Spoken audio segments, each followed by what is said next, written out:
Hi, I'm Tamara and welcome to my YouTube channel. Today, I'm going to talk to you about my perspective on why I think Enneagram 4 and borderline personality disorder correlates.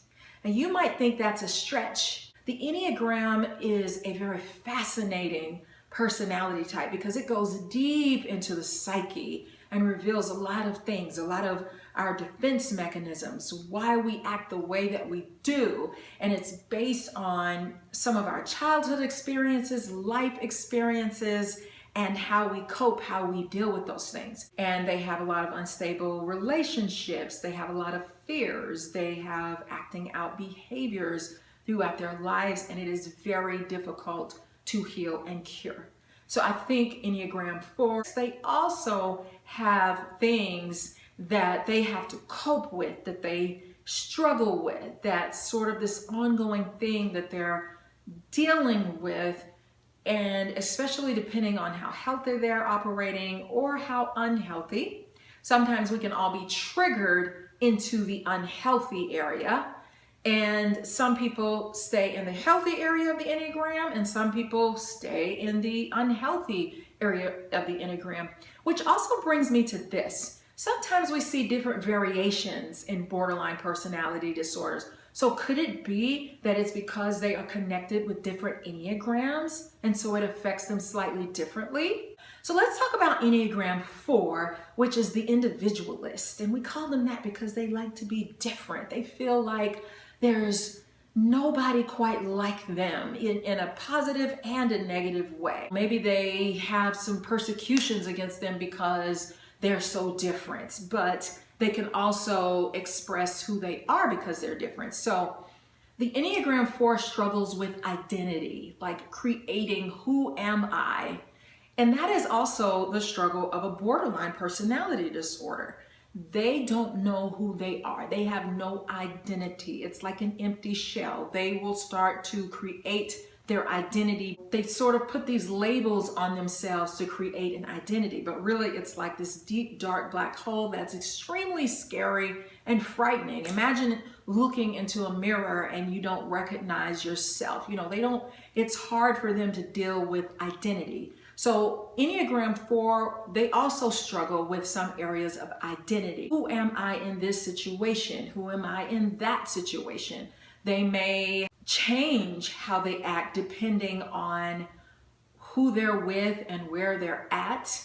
They may get into a lot of artistic endeavors or the way that they dress or the way that they speak to create this identity to say, hey, here I am, I matter, I'm someone special, I'm important. Borderline is more chronic because there is this empty shell, whereas 4s, they know some structures of their personality and who they are. It's just there are aspects of that waver, and sometimes it can be very confusing and frustrating and difficult. 4s can also go into a state of depression. It can go anywhere from a light melancholy, I like how this feels, it gets me into this mood, this artistic feeling, or it could be an extreme level of depression. And borderlines also struggle with a deep sense of depression, feelings of sadness. That's very difficult sometimes to come out of. Borderlines can get into the state that they don't escape from very easily. It can leave them in the bed for days or render them helpless. So it's very harsh. I think that Enneagram 4 experiences some abandonment issues for some reason. Deep down, they kind of have this fear of people leaving them, not to the degree that a borderline, because that is a core of borderline personality disorder. They are terrified of people leaving them or abandoning them. Why? Because more than likely it happened to them at some point in their childhood where a caregiver was not stable. They weren't always there. They were in and out of their lives or bouncing them here and there and all of that. So they don't have a secure attachment. And as human beings, we have to be securely attached to a caregiver from ages 0 to 3 in order to develop a healthy attachment. So somewhere along the line, there was probably some sort of loss or a threat of loss in the 4 Enneagram that they never completely recovered from. Maybe they had a too harsh parent, or there was some instability, or they had a parent that was kind of up and down in their personality. So 6s can also have some fears of abandonment issues as well, that they're trying to escape from and run from and avoid. Enneagram 4 can have this sort of push-pull thing going on, whereas it's kind of like, I want to be close to you, but now I want distance. And borderlines do that all the time. It's this strong push-pull because they do something called splitting, which is black and white thinking. I really love this person. What? Now I hate this person. I can't stand them. They are terrible. And there's no gray. Now a 4 might have some gray. This person has really hurt me, so I'm not so sure about them. Don't know if I totally trust them. But they can sort of look at both pieces, but they can do a push-pull thing where they feel like being close to someone, and then it's get away from me. It could be in a relationship where they're feeling psychologically triggered or vulnerable, because 4s can feel very vulnerable, and that can feel extremely scary. So I'm gonna go hide away in my safe place. I would say that a positive thing about 4s on the Enneagram and borderlines is that 4s on the Enneagram are very much in touch with their emotions. They understand sadness and frustrations and anger on a very deep level, and they feel very deeply. And some people say that borderline personality disorders, they're nothing but emotion, because they can go into rages, they can go into states of just emotions and anger and outbursts and all of that. They can also be quite emotional as well, but 4s are so in touch with their feelings and emotions. Part of being an artist is being able to express those emotions. They can be good at doing that. 4s can.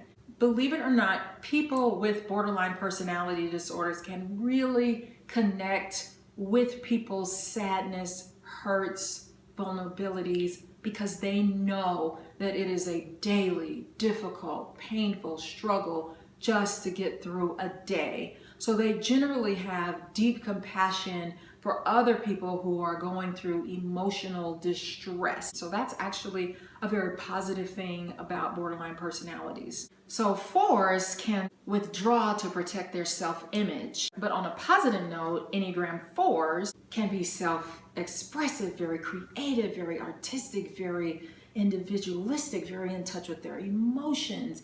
Also deeply, deeply caring about people, and just really fun to be around, because they make the best actresses and actors, because they get into character very well and kind of play around with whatever mood they're feeling. They can also be very romantic. They're sort of the romance chasers. They're the ones that are always looking for their long lost love, their true soulmate, but they think that they are inherently flawed on a very deep level. Something is wrong with me.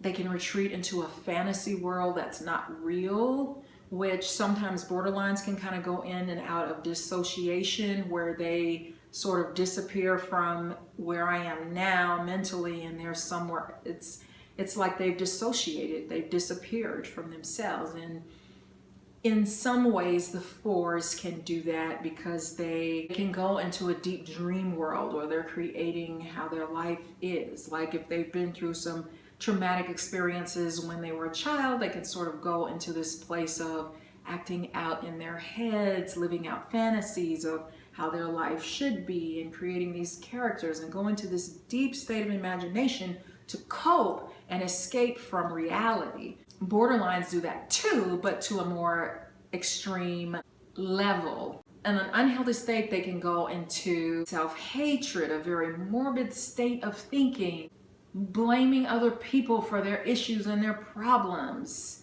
and feeling hopeless and even self-destructive. So even with the Enneagram 4 and 6, you can see some of the same behaviors when they're in a deeply unhealthy state, such as cutting, using drugs, doing things, acting out sort of extreme behavior, suicide attempts, those kinds of things. I hope you found it helpful.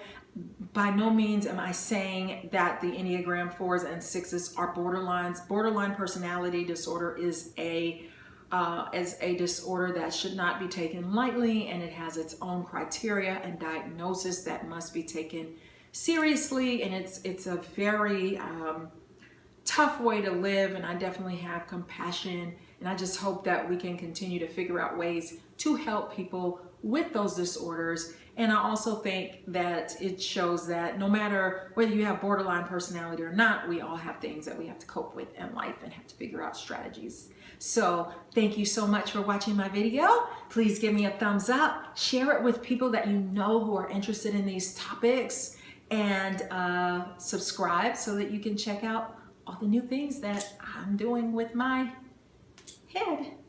Thank you so much. Bye.